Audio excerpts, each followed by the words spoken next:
আপনারা দেখেছেন যে আমাদের তথ্য মন্ত্রণালয়ের দায়িত্বপ্রাপ্ত উপদেষ্টা নাহিদ ইসলাম উনি গত পরশু ওনার পদত্যাগপত্র দাখিল করেছেন। পদত্যাগপত্র দাখিল করার আগেই উনি আসলে এই অ্যাক্রিশন নীতিমালায় স্বাক্ষর করেছেন এবং বলতে পারেন যে উনি এটা ওনার final act as an information adviser, এবং ওনার এই ফাইনাল অ্যাক্টটা was a good jester, a brilliant jester I rather say for journalist. এই কারণে যে আমাদের সাংবাদিকদের কাজ করতে গিয়ে আমাদের সাংবাদিকদেরকে অনেক সীমাবদ্ধতার মুখোমুখি হতে হয় এবং অনেক সমস্যা তারা ফেস করেন। এই নীতিমালাটা আমাদের সদ্য বিদায়ী তথ্য উপদেষ্টা ওনার গাইডেন্স এবং আমাদের মাননীয় প্রধান উপদেষ্টা ওনারও একটা এই বিষয়ে অভিমত ছিল। ওনাদের সবার অভিমত নিয়ে সরকারের পক্ষ থেকে একটা কমিটি করে দেওয়া হয়েছিল। সেই কমিটির সুপারিশ, সেই কমিটিতে সাংবাদিকদের বেশ কিছু সংগঠন তাদের প্রতিনিধি ছিল এবং এই সবাই এই কমিটি যে সুপারিশটা করেছে সেটা আবার পরবর্তীতে মিডিয়া সংস্কার কমিশনের কাছে উপস্থাপন করা হয়েছিল। মিডিয়া সংস্কার কমিশন যারা কাজ করছে মিডিয়া সংস্কার, সেখানে তারাও এই সুপারিশের উপর তাদের মতামত দিয়েছেন এবং কমিটির সুপারিশ, মিডিয়া সংস্কার কমিশনের সুপারিশ, এই আলোকের এই দুটোকে সমন্বিত করে তারপরে আইন মন্ত্রণালয়ের একটা মতামত নেওয়া হয়েছিল। তাদেরও মতামতের প্রেক্ষিতে পরবর্তীতে গ্যাজেট আকারে গতকালকে এটা প্রকাশ করা হয়েছে। আপনারা যদি আগের নীতিমালা, অ্যাক্রিশন নীতিমালা আর এই নীতিমালা দুটি তুলনামূলক বিচার করেন তাহলে আপনারা অনেকগুলো পরিবর্তন এখানে দেখতে পাবেন। সবচেয়ে বড় পরিবর্তন, বা আমি যদি বলি প্রথম পরিবর্তন যেটা, এর আগের অ্যাক্রিশন কার্ড নীতিমালার প্রথম শর্তটাই ছিল যে সাংবাদিকরা সরকারের উন্নয়নের বয়ান প্রচার করবেন। এই বিষয়টা এখান থেকে বাদ দেওয়া হয়েছে, অর্থাৎ সাংবাদিকদের সরকারের উন্নয়ন বয়ান ইত্যাদি প্রচার করার কোনো ধরনের অব্লিগেশন নেই। স্থায়ী এবং অস্থায়ী দুই ধরনের অ্যাক্রিশন কার্ড দেওয়া হতো। এর ফলে এক ধরনের বৈষম্য সৃষ্টি করা হতো সাংবাদিকদের মাধ্যমে। কাউকে স্থায়ী অ্যাক্রিশন কার্ড দেওয়া হতো এবং কাউকে অস্থায়ী 1 বছরের জন্য অ্যাক্রিশন কার্ড দেওয়া হতো এবং পরবর্তীতে তাকে দেখা যেত যে সেটা নবায়ন করতে গিয়ে তাকে নানা ধরনের সমস্যার সম্মুখীন হতে হতো।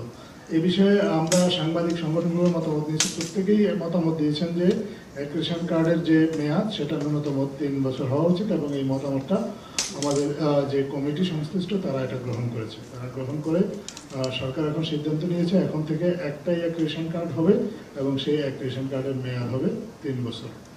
আমাদের আপনারা লক্ষ্য করে থাকবেন যে আগের যে অ্যাক্রিশন কার্ড সেখানে সাংবাদিকদের জন্য খুব অবমাননাকর একটা ধারা ছিল। আমরা আগেও এটা আপনাদেরকে শেয়ার করেছি। সেই ধারাটা ছিল যে সাংবাদিকরা যদি আপনার বিদেশ যেতে হয় তাহলে বিদেশ যাওয়ার জন্য তাদের আমাদের পররাষ্ট্র মন্ত্রণালয়ের বহিঃপ্রচার অনুবিভাগ অথবা প্রধান তথ্য কর্মকর্তা তাকে জানিয়ে যেতে হতো। এই ধারাটি সাংবাদিকদের জন্য এটা এক ধরনের অব্লিগেশন। যদি এটা বাস্তবে এটা খুব একটা প্র্যাকটিস ছিল না, কিন্তু চাইলে সরকার এই ধারা প্রয়োগ করে সাংবাদিকদের অ্যাক্রিশন বাতিল সহ আরও অন্যান্য ব্যবস্থা নেওয়ার সরকারের সুযোগ ছিল। আমরা মনে করেছি যে এইটা অপ্রয়োজনীয়, এটা সাংবাদিকদের কাজের ক্ষেত্রে বাধা সৃষ্টি করবে, তাছাড়া এটা আনকনস্টিটিউশনাল এই অর্থে যে সাংবাদিকদের যে চলাচলের যে স্বাধীনতা সেটা বিঘ্নিত করে।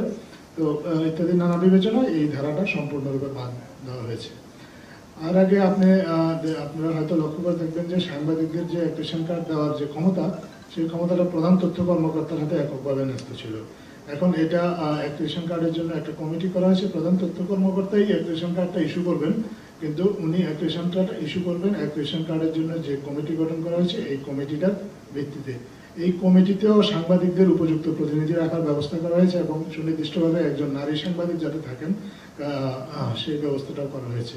শুধু কমিটির সিদ্ধান্তের বিরুদ্ধেও যদি কেউ যদি সংক্ষুব্ধ হন বা কারো যদি কোনো আপত্তি থাকে, প্রথমবারের মতো এটা একটা আপিল কমিটি যোগ করা হয়েছে যেখানে আরও উচ্চতর পদে যারা কাজ করেন তাদেরকে রাখা হয়েছে। তারা থাকবেন, তারা থেকে এই অ্যাক্রিশন কার্ডের বিষয়ে যদি কোনো সাংবাদিকের কোনো আপত্তি থাকে তাহলে ওনার আপত্তিটা তারা নিষ্পত্তি করবেন।